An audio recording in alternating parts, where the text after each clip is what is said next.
It's not a rocket science. Okay.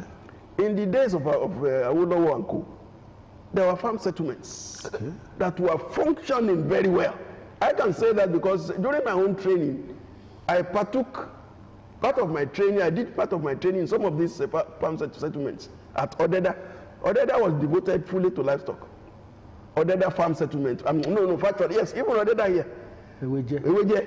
Fashola, you know, if you have ever been at Fashola is a fantastic place. You will just be wondering, what did these people think before they established this place in the 50s? Several thousands of hectares of land devoted to livestock farming. So if we have that created all over the place, and we have all the facilities that will make somebody to stay comfortably somewhere. So many people want to live in the rural areas, but nobody wants to suffer. I cannot go to a place now, for instance, our youth of nowadays, you have trained them in the university, you want them to go and live in the rural area where they cannot watch television, where they don't have hospital. If they are sick, they cannot go to hospital. Where they have their children, they don't have good schools to put their children in. So everything has to be holistically addressed, so that by the time you are graduating these students, and let me tell you, training from the university, government needs to pay attention to it. Because today, you find that even as students, that most of the students we train, they don't believe that they can make a living in agriculture. And that is because the way we train them, they don't see any hope in it. If you Google, I always tell my students, if you Google, you are talking about pasture. If you talk about pasture in Nigeria, somebody will say, we behave as if the worst thing has bedeviled him. Put him in the Department of Pasture, they'll just be telling him, you see, whereas in other countries, this is one of the most lucrative aspects of agriculture. Probably they need education. They need education, but the facilities these students will see that will give them hope and say, okay, look, if I graduate and I begin to do this, with this facility I will make money. You cannot be training students these days in the 21st century are we now. Be cutlass and hoe, and they believe that they can make a life from it. It is well. Government need to really do the right thing to the University of Agriculture. Universities of Agriculture are not just like conventional universities. Sure. Yes. Yeah, thank you, Prof. Professor Akintoye. Yes. Still talking about the holistic approach to gendering this new vision. We can't but deny the fact that health issues of this livestock are very important, and even individuals, small-scale livestock farmers, are afraid to go into more production because of the challenges they encounter in disease area, and also in the issue of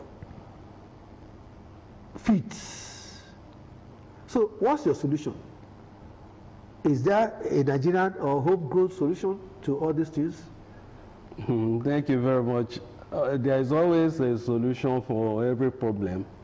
And our major challenges now is not in having ideas on how to solve all our problems, but the way we have to actually implement the solutions that we prefer is the major challenges. What are the homegrown solutions? The homegrown solution for curtailing diseases is to further educate our livestock farmers. And that is where extension services also come in.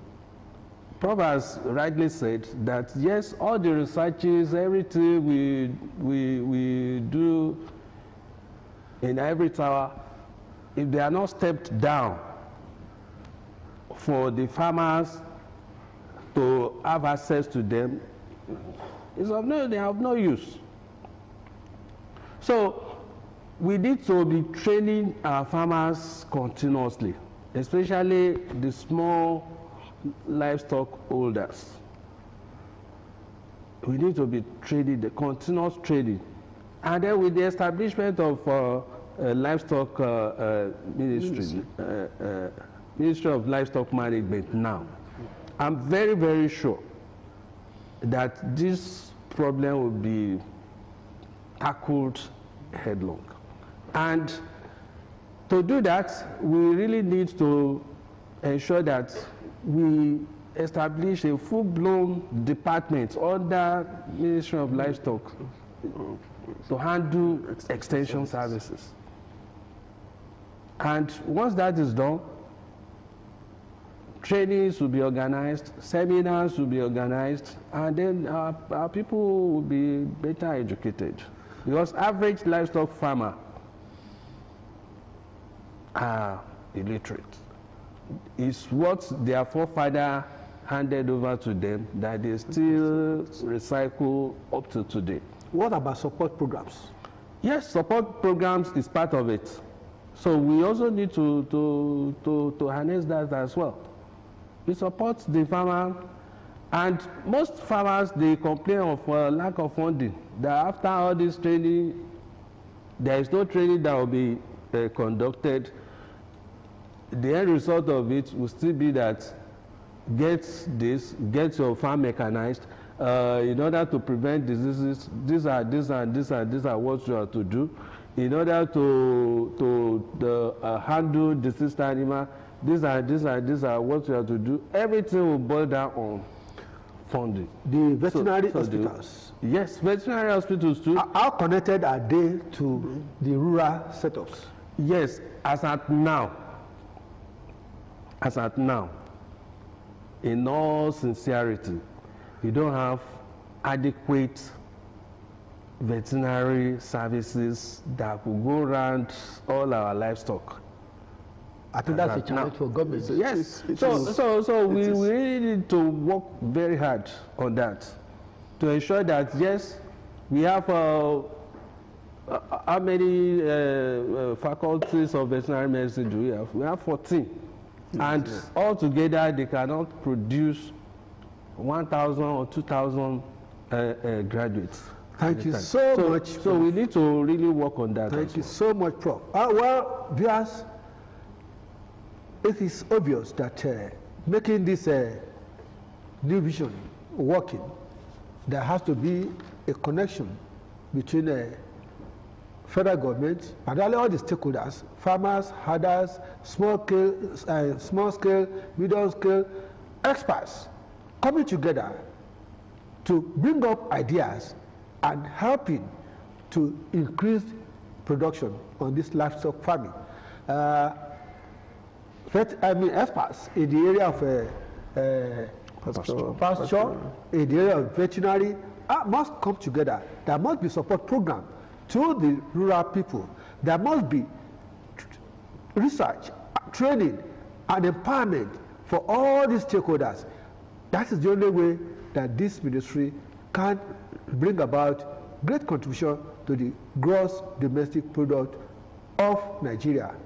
Until next week, I'd like to say a thank you for having Professor Jimoh Alawalanite from the FUNAB. Thank you so much for your great contribution. Thank you. You've been wonderful here. Thank you. Next time, I hope when we call on you, you'll be here. Very well. Professor Abeokuta, you have also done a yeoman's job. We believe that your crop of experts, veterinary experts, will be available to help control all these diseases in Nigeria. Until next week, thank you so much. It is your image. Bye.